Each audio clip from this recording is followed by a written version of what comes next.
सोचिए, एक candidate SC category से बिलोंग करता है, प्रीलिम्स में उसे रिलैक्सेशन मिलती है, लेकिन मेन एग्जाम और इंटरव्यू में वो जनरल कैंडिडेट से ज़्यादा मार्क्स लाता है। अब यहाँ पर सवाल ये उठता है, क्या उसे जनरल कैटेगरी की सीट मिल सकती है?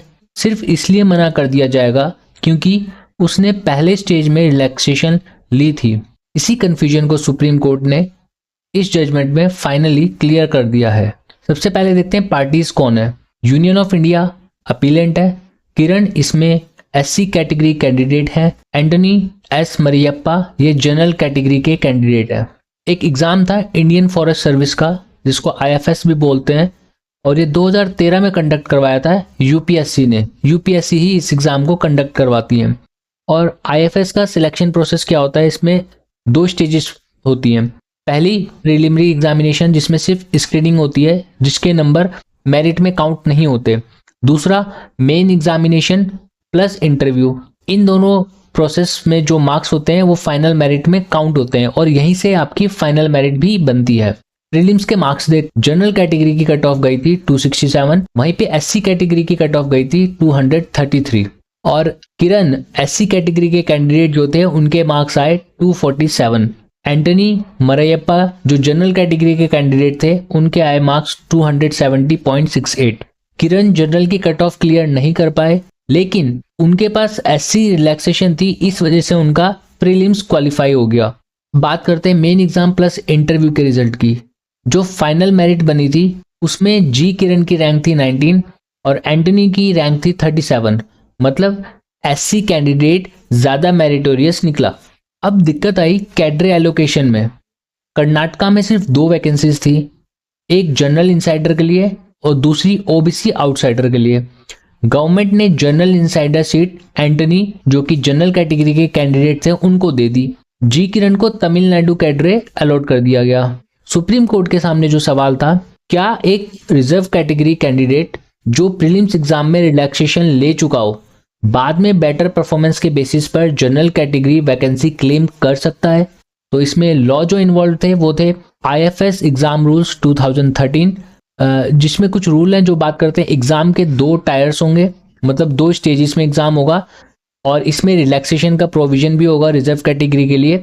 साथ ही में merit list plus any stage of examination का प्रोविजन भी था रूल 14 के अंदर, और रूल 17 में लिखा था कैडरे एलोकेशन पॉलिसी के अकॉर्डिंग होगा।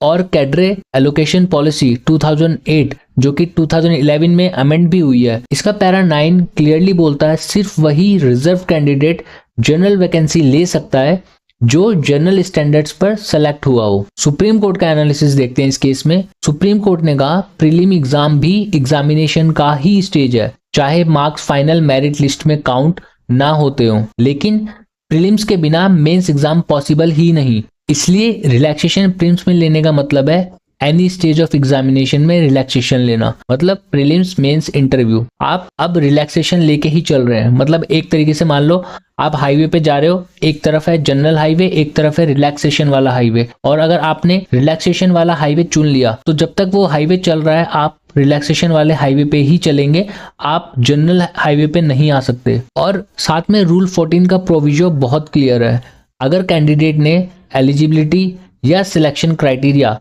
किसी भी स्टेज पर रिलैक्सेशन ले ली तो वो जनरल वैकेंसी के लिए एलिजिबल नहीं होगा। मतलब आपने रिजर्व कैटेगरी वाला हाईवे चुन लिया तो अब आप जनरल हाईवे में नहीं आ सकते, आपको अपने ही रूट पे जाना होगा। मेरिट ज्यादा है बोलना काफी नहीं। कोर्ट ने बोला अगर SC candidate general cut off clear नहीं करता और सिर्फ रिलैक्सेशन से आगे बढ़ता है तो बाद में ये नहीं कहा जा सकता कि मैं तो जनरल स्टैंडर्ड्स पर सेलेक्ट हुआ हूं। सुप्रीम कोर्ट ने कहा without relaxation at preliminary stage candidate would not have entered the main examination. अब सुप्रीम कोर्ट ने कुछ केसेस पे रिलाई किया था, वो केसेस हैं Deepa EV versus Union of India, Gaurav Pradhan versus state of Rajasthan, Nirav Kumar Dilip bhai Makwana Union of India versus Sajeev Roy 2025 का केस है। और इन सब केसेस का एक ही प्रिंसिपल था कि अगर आपने रिलैक्सेशन ले ली तो अब आप जनरल सीट क्लेम नहीं कर सकते।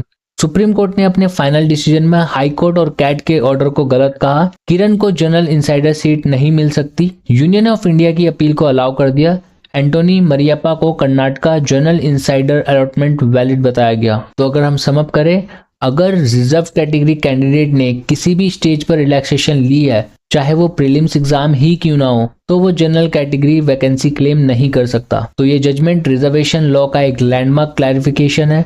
एंड में एक सवाल है आपके लिए, आर्टिकल 14 और आर्टिकल 16 इस केस से कैसे रिलेट करता है, आप कमेंट बॉक्स में जरूर बताएं और जुड़े रहिए लॉ लीगल कानून चैनल से। Thank you so much.